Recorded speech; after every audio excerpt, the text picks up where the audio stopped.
नमस्कार दोस्तों। जहां चाइना एक तरफ भारत से अपनी टेंशन कम करने की कोशिश कर रहा है, वहीं दूसरी तरफ भारत पर अपनी पकड़ को मजबूत बनाने के लिए नेपाल को उकसाना शुरू कर दिया है। दरअसल हुआ क्या है, एक नया विवाद शुरू हो गया है। नया विवाद इसलिए शुरू हो गया है कि नेपाल का जो नेपाल राष्ट्र बैंक है, वो अपने 100 का नोट प्रिंट करने के लिए चाइना के एक कंपनी को दे दिया है। और उस प्रिंट में नेपाल का नया वाला नक्शा है। उस नक्शे में भारत का जो एक 3 इलाका है, जिसे लिम्पियाधुरी, लिपुलेख और काला पानी के नाम से जाना जाता है, इस इलाके को भी शामिल कर दिया है। तो इसको लेकर एक नया विवाद शुरू हो गया है। हालांकि ये विवाद तो 35 सालों से चल रहा था, नेपाल और भारत के बीच में चल रहा है। लेकिन चाइना ऐसा क्यों कर रहा है? क्योंकि एक तरफ बॉर्डर टेंशन को कम करने के लिए ब्रिक्स समिट जब रसिया में हो रहा था, तो चाइना की सेना और भारत की सेना जो गलवान वैली है, जहां पर क्लैश हुआ था 2020 में, उसे डिसएंगेज करना शुरू कर दिए थे। दोनों देश की सेना बॉर्डर तनाव को कम करने के लिए वापस खींचना शुरू कर दिए। वहीं चाइना इनडायरेक्ट रूप से नेपाल को आगे करता है, पाकिस्तान को आगे करता है, ताकि भारत पर किसी न किसी तरीके से प्रेशर बना के रखे। ये चाइना की पॉलिसी है। हालांकि चाइना की पॉलिसी पर एकदम से भरोसा नहीं किया जा सकता कि चाइना किस प्रकार की चाल चल सकता है। तो आइए समझते हैं ये जो नया विवाद, नया इशू खड़ा हुआ है लिम्पियाधुरीस और काला पानी को लेकर, और जो नया लिपू लेक है इसको लेकर नेपाल किस प्रकार से क्लेम करता है, ये एरिया भारत के अंदर कैसे है, और भारत भी इस पर क्लेम करता है और भारत का अभिन्न अंग भी है, क्योंकि वहां पर जो तीनों इलाका है वहां पर रहने वाले लोग इंडियंस है और इंडियन सरकार को टैक्स भी पे करते हैं।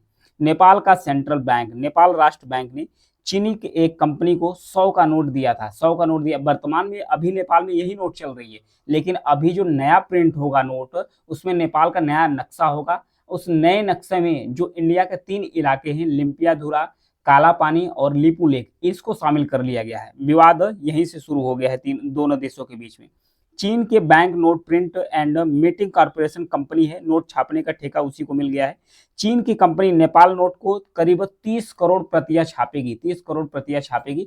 इसमें टोटल खर्च कितना आएगा? टोटल खर्च आएगा, अगर इंडियन रुपी में काउंट किया जाए तो 75 करोड़, मतलब कि 75 crore Indian rupees, 75 crore Indian rupees per खर्च आएगा। अगर एक नोट को प्रिंट करने में खर्च कितना आ रहा है इंडियन रुपीज में बात किया जाए तो 2.5 रुपए, 2 रुपये 50 पैसे एक नोट को प्रिंट करने में खर्चा आ रहा है। ये प्रिंट कौन कर रहा है? चाइना की एक कंपनी है, नेपाल के इस इलाके को खर्च कर रहे हैं। नेपाल में नेपाल राष्ट्र बैंक के पास नोट का जो डिजाइन है, यहाँ पर देखिए नेपाल राष्ट्र बैंक है, इसके डिजाइन को बदलने का उसके पास राइट्स है। हालांकि उसे सरकार की मंजूरी लेनी पड़ती है। नेपाल के मंत्रिमंडल ने इस साल मई में इस नोट के डिजाइन में बदलाव की मंजूरी दे दी थी कि ये जो नोट है इसमें बदलाव कर दिया जा सकता है। तब नेपाल में पुष्प कमल दहल प्रचंड प्रधानमंत्री थे। केपी शर्मा ओली इस सरकार का समर्थन कर रहे थे। 12 जुलाई को ओली ने प्रचंड सरकार से समर्थन वापस ले लिया था। अब वो नेपाल के पीएम है। उनका समर्थन नेपाली कांग्रेस के नेता और पूर्व पीएम शेर बहादुर देउवा भी कर रहे थे। नेपाल 18 जून 2020 को देश का एक नया पॉलिटिकल मैप जारी करता है। इसमें लिपुलेख, लिम्पियाधुरा और काला पानी को नेपाल का हिस्सा दिखाया जाता है। जब यही नेपाल का हिस्सा दिखाया जाता है तीनों इलाके को, तो वहीं से विवाद शुरू करता है। यहाँ पर देखिए ये इलाका है कहाँ? यहाँ देखिए उत्तराखंड है। उत्तराखंड का एक डिस्ट्रिक्ट है पिथौरागढ़ डिस्ट्रिक्ट, यहाँ पर नेपाल है।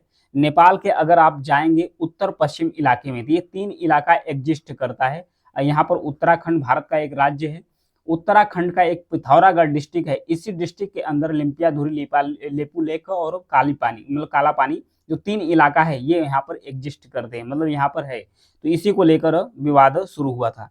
फिर उसके बाद इस इलाके के लिए नेपाल के संविधान में भी बदलाव किया गया था। तब भारत सरकार ने नेपाल की इस कदम को एक तरफा बताते हुए भारत सरकार ने विरोध किया है, क्योंकि जब संविधान में बदलाव किया गया था, इस तीनों इलाके को नेपाल ने अपने नक्शे में शामिल कर लिया और बोला कि ये हमारा इलाका है, इसे भारत अवैध रूप से कब्जा कर लिया है। दरअसल जो नेपाल और भारत के बीच में सीमा है वो 2 रिवर से मिलकर बनी है। 2 रिवर्स कौन कौन सी सीमा भारत और नेपाल के बीच में बनाती है? एक तो जो काली रिवर्स है, यहाँ पर देखिए जो काली रिवर्स है, यहीं पर जो काली रिवर्स है, इसी के नाम पर जो काला पानी वाला इलाका है उसको जो उद्गम इलाका है वहां से लेकर विवाद है। दूसरी तरफ है मेची रिवर्स है। मेची रिवर्स जो पूर्वी साइड का इलाका है ये डिवाइड करता है भारत और नेपाल के बीच का बॉर्डर्स। फिर उसके बाद यहाँ पर जो लिम्पियाधुरा, काला पानी और लिपू लेक का जो इलाका है ये ट्राई जंक्शन पर स्थित है। ट्राई जंक्शन मतलब कि ऊपर जो तिब्बत का इलाका है जिस पर इस समय चीन का कब्जा है।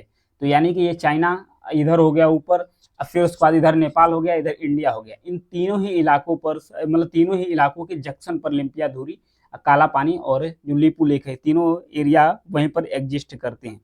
फिर उसके बाद ये जो तीनों इलाका है, इसको विवाद शुरू कहाँ से हुआ, विवाद कैसे शुरू हुआ, तो यहाँ पर समझते हैं, चलते हैं।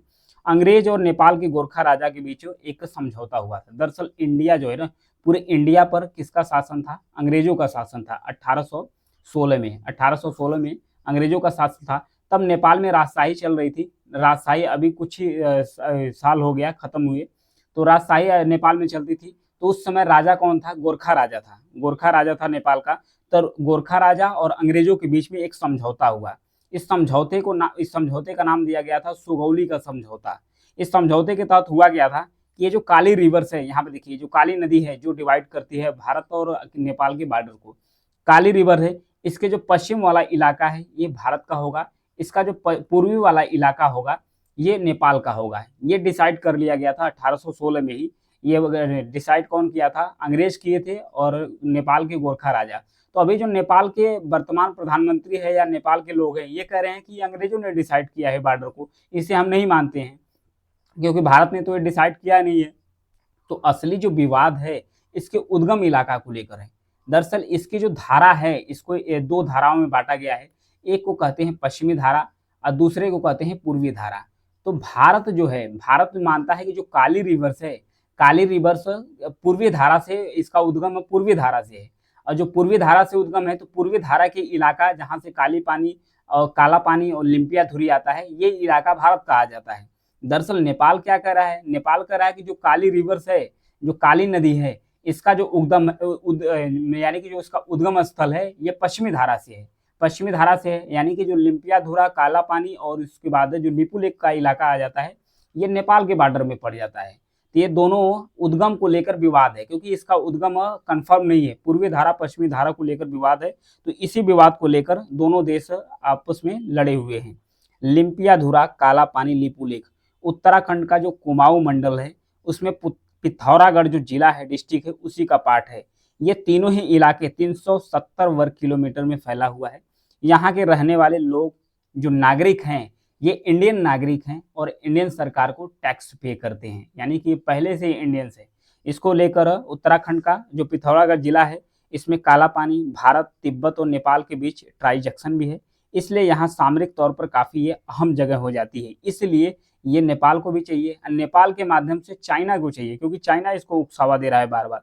भारत ने पहली बार 1962 का, जब चाइना और भारत के बीच में जब युद्ध हुआ था 1962 में, तो भारत ने पहली बार अपनी जो सीमा है, सीमा सुरक्षा बल है, आईटीबीपी है, वो यहाँ पर तैनात कर दी। तब से लेकर अब तक भारत ने अपना आईटीबीपी की जो सेना है वो तैनात करके रखती है इस तीनों ही इलाके पर। फिर उसके बाद वही लिपू लेक दर्रा उत्तराखंड को तिब्बत से जोड़ता भी है। यहाँ पे देखिए जो लिपू लेक धर्रा है और जो लिम्पिया धुरी है, यहाँ पे देखिए लिपू लेक, लिम्पिया धुरी, ये आपस में जो तिब्बत है और ये दोनों ही दर्रा है, दोनों आपस में कुछ ही दूरी पर स्थित है। एक लिम्पिया धुरा है, एक लिपू लेक है। दोनों तिब्बत को और मानसरोवर को कनेक्ट करते हैं, किससे, इंडिया से कनेक्ट करते हैं। वहीं भारत से मानसरोवर जाने के लिए तीर्थयात्री लिपू लेक दर्रे से होकर ही जाते हैं। फिर उसके बाद 1962 में चीन के हमले के बाद भारत ने लिपू लेक जो दर्रा है उसको बंद कर दिया था। फिर उसके बाद 2015 में चीन के साथ व्यापार और जो मानसरोवर यात्रा है उसको सुगम बनाने के लिए 2015 में भारत ने फिर से जो लिपू लेक दर्रा है इसे ओपन करता है, फिर से इसे ओपन करता है। फिर आता है मई 2020 का समय। जब मई 2020 का समय आता है तो भारत ने कैलाश मानसरोवर यात्रा को सुगम बनाने के लिए पिथौरागढ़ से लेकर लिपू लेक दर्रे तक 80 किलोमीटर लंबी सड़क का उद्घाटन किया, जिसे लेकर नेपाल नाराज हो गया। ये जो जैसे रोड बनाया गया भारत के द्वारा 80 किलोमीटर पिथौरागढ़ से लेकर यहाँ तक लिपू लेक लिम्पिया धुरी तक, नेपाल नाराज हो गया। लिम्पिया धुरा दर्रा पर क्षेत्र पर जो नेपाल है वो अपना क्लेम करता है, दावा करता है। काला पानी पर भी उसके दावे ही उपजा है, मतलब वो उस पर भी दावा करता है। यह तिब्बत की जो नगारी सीमा है उसके पास भारत से सटा हुआ है, जो खास करके जो लिम्पिया धुरा वाला इलाका है। फिर उसके बाद क्या होता है, अंग्रेजों के साथ जो संधि हुई थी उसके बाद, मतलब कि करीब 100 साल बाद भी इस इलाके पर कोई विवाद नहीं था। संधि हुई उसके 100 साल बाद भी इस इलाके पर किसी प्रकार का विवाद नहीं हुआ था। यहाँ तक 1962 में भी 1962 में भी चीनी आक्रमण को रोकने के लिए इस इलाके में अपनी सेना तैनात कर दी थी भारत ने। अभी भी इस इलाके के जो कई हिस्से हैं, इसके कई हिस्सों में इंडियन आर्मी ही, भारतीय सेना ही इस पर तैनात है। 1990 में नेपाल के राजशाही तंत्र, यानी कि 1990 में भारत जो नेपाल था, नेपाल में राजतंत्र था। राजतंत्र 1990 में नेपाल के अंदर खत्म होता है। फिर उसके बाद नेपाल धीरे धीरे बढ़ता है किस तरफ? लोकतंत्र की तरफ। नेपाल जैसे ही लोकतंत्र की तरफ बढ़ता है, उसके बाद नेपाल के अंदर एक आवाज उठना शुरू करती है, एक सुर नया उठना शुरू करता है इन तीनों इलाके को लेकर, कि ये जो तीनों इलाका है, खास करके जो लिम्पियाधुरा, लिपुलेख और काला पानी है, ये भारत का हिस्सा नहीं, ये नेपाल का हिस्सा है। ये विवाद 2015 में तब और भी गहरा गया था, जब कम्युनिस्ट नेता केपी ओली नेपाल के प्रधानमंत्री बनते हैं। ओली नेपाल के परंपरागत दोस्त भारत के बजाय चीन से अपनी नजदीकियां बढ़ाना शुरू कर दी। जैसे ही चीन से नजदीकियां बढ़ाना शुरू की, बदले में चाइना ने किया गया, नेपाल के अंदर जो विभिन्न प्रकार की परियोजनाएं चलती हैं, उसमें अरबों डॉलर का इन्वेस्टमेंट चाइना के द्वारा किया जाता है और भारत के खिलाफ चाइना लगातार नेपाल को उकसाना शुरू करता है। पिछले साल देश के जो थल सेना अध्यक्ष थे, जिनका नाम है एम नरवणे, उन्होंने कहा था कि नेपाल ऐसी हरकत वो अपने आप में नहीं कर रहा है, वो किसी के उस्कावे पर कर रहा है, खास करके चाइना की तरफ इंडिकेट करते हैं। भारत के रक्षा मंत्री भी कह रहे हैं कि लिपुलेख में भारत द्वारा सड़क निर्माण, नेपाल की आपत्ति के बाद जो कहा था कि नेपाल को इस मुद्दे पर गुमराह किया जा रहा है, नेपाल अपने आप में इसे नहीं बोल रहा है। तो चाइना की ये पॉलिसी है, कि पहले चाइना अगर भारत से सामने सामने युद्ध धीरे धीरे डिसएंगेज कर रहा है, तो चाइना सोच रहा है कि भारत धीरे धीरे भारत अपने हाथ से, मतलब चाइना के हाथ से छूट जाएगा, तो इनडायरेक्ट रूप से शिकंजा कस रहा है। कहीं जो सी पैक है उसके माध्यम से, पाकिस्तान के माध्यम से कंट्रोल भारत को करने की कोशिश करता है। अब नेपाल को इस इलाके को लेकर कंट्रोल करने की कोशिश कर रहा है, इसलिए नेपाल को लगातार चाइना के द्वारा उकसाया भी जा रहा है। तो यहीं पर देखिए, एक बड़ा मैप है, लिम्पियाधुरा है, यहाँ पर देखिए काला पानी है, काला पानी यहाँ पर है, काला पानी, फिर यहाँ पर लिपुलेख है, ये तीनों ही इलाका है। इन तीनों ही इलाके पर, तीनों ही इलाका अभी भारत का अंग है। अब फिर यहाँ के जो नागरिक हैं वो इंडियन नागरिक है, इंडियन सरकार को टैक्स पे करते हैं। नेपाल एक नया नक्शा जब जारी किया, इस पूरे इलाके को नेपाल का अभिन्न अंग बना दिया और उसके बाद 100 की जो नोट है वो प्रिंट करने के लिए चाइना की एक कंपनी को दे दिया। तो एक नया विवाद शुरू हो गया। अब देखने वाली बात यह है कि भारत और नेपाल के बीच में जो टेंशन है ये बढ़ता है या फिर से इसे कंट्रोल करने की कोशिश किया जाता है। Thank you.